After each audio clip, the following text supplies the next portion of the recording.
Salut, c'est Trado, content de vous retrouver pour la mise à jour de l'indice parisien. Alors, je tiens à vous préciser tout de suite que les marchés seront fermés, ils ne rouvriront pas avant mardi. Et donc, à cet égard, eh bien, on va avoir un petit peu le temps de décanter la situation. Autant dire que ça commence à se compliquer sérieusement. Je reviens sur mon analyse d'hier soir où je disais, voilà, je sais, c'est ma rengaine, mais on n'est pas sorti de l'auberge. Ça n'empêche pas de jouer des hausses de temps en temps, hein, comme c'était le cas jeudi.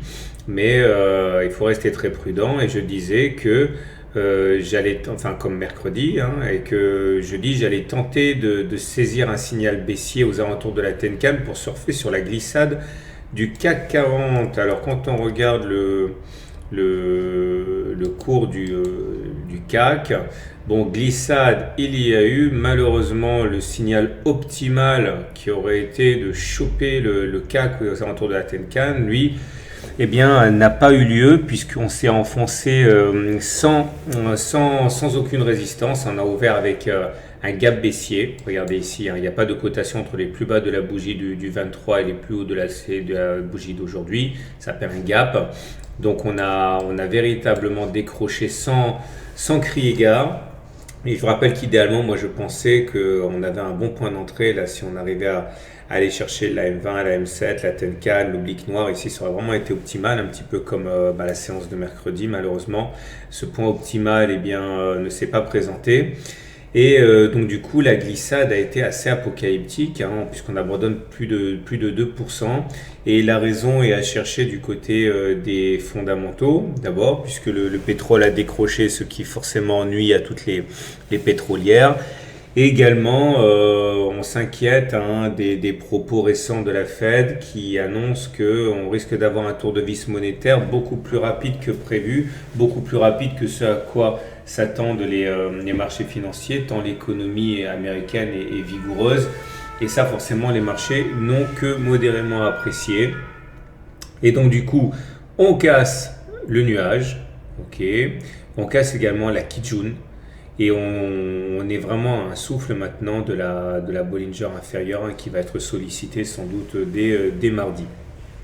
Alors, au niveau technique maintenant, ben, on le sait, hein, ce qui s'est passé, hein. On avait le momentum qui était négatif, on avait le MACD qui était sous son signal. Il ne manquait qu'un coup de pouce des autres marchés qui étaient relativement bien orientés pour basculer, et ça a été chose faite, hein, puisque tous les marchés ont basculé. Donc du coup, le CAC, lui, il a basculé d'autant plus fort. En plus, maintenant, la main n'est plus haussier sur les RSI, la main est au baissier puisqu'on a basculé en dessous du niveau des 50. Donc on est en accord avec le momentum qui est négatif.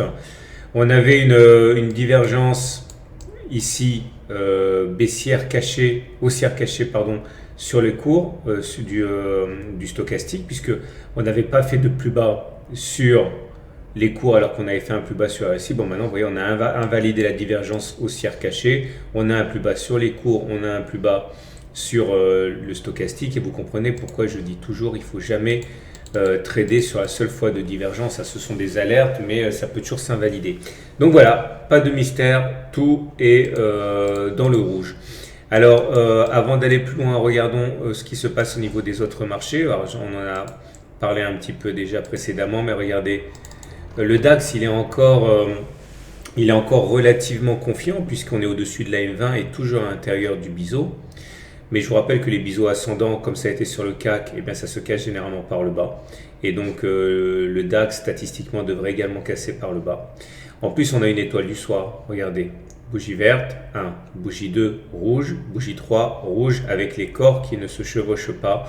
Ça s'appelle une étoile du soir et ça veut dire qu'on a plus de chances de continuer à faire des plus bas plutôt que remonter à présent.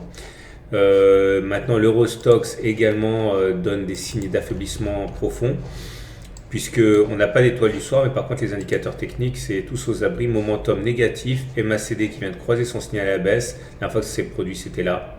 Et derrière, badaboum, ok, donc attention. Et bon, ce n'est pas la fin de la séance, mais le SP500 vient lui aussi d'envoyer un signal assez négatif puisqu'il a cassé son canal par le bas ici. Donc vous voyez, vous avez compris, les alertes maintes fois répétées semblent se concrétiser ce soir. Et si on va du côté de l'hebdomadaire, Bon, vous n'apprendrez pas grand-chose puisque je ne fais que répéter toujours et encore le même discours. On avait un canal noir ici, il est rompu. Je vous avais expliqué que les pics étaient descendants, que les creux étaient descendants, donc on était en tendance baissière au regard de la théorie de dos. On était également en dessous du nuage qui faisait tampon depuis 2 semaines. Ben voilà, vous savez que c'est une résistance très difficile à passer, hein, la SSB. Vous voyez, ça n'a pas loupé, hein. Cette fois-ci, on a vraiment bien souffert cette semaine. Et on nous doit notre réplique à la moyenne mobile à 7 semaines ici qui a sauvé les meubles. Mais on était, d'un point de vue purement pédagogique, hein, alerté par la couverture en nuage noir là, que je signalais déjà la semaine dernière. Bougie 1 verte, bougie 2 rouge, qui commence plus haut que la bougie 1, mais qui termine plus bas que la moitié du corps de la bougie 1. Ça va vite, mais attention. Bon, tout ça, hein, vous savez, c'est dans ma formation intégrale, hein. Si vous voulez en savoir plus, si vous voulez avoir des exercices corrigés, n'hésitez pas à vous tourner vers ma formation globale d'analyse technique. Donc voilà, et on passe en dessous de la Kijun, donc c'est vraiment pas rassurant pour la suite. On était en tendance baissière, on est resté en tendance baissière et à aucun moment cela ne s'est inversé. Je tiens quand même à vous montrer, hein, l'utilité de l'analyse technique, hein, pour ne pas s'enflammer prématurément. Voilà, il ne me reste plus qu'à vous saluer, à vous souhaiter un bon week-end pascal, une bonne chasse aux œufs. Et on se retrouve tout au long du week-end pour des vidéos de mise à jour. Ah, et je mettrai pas mon scénario à jour pour le trading de mardi parce qu'il va se passer trop de choses. Donc vous savez, pendant le week-end, il n'y a pas de scénario pour la séance suivante.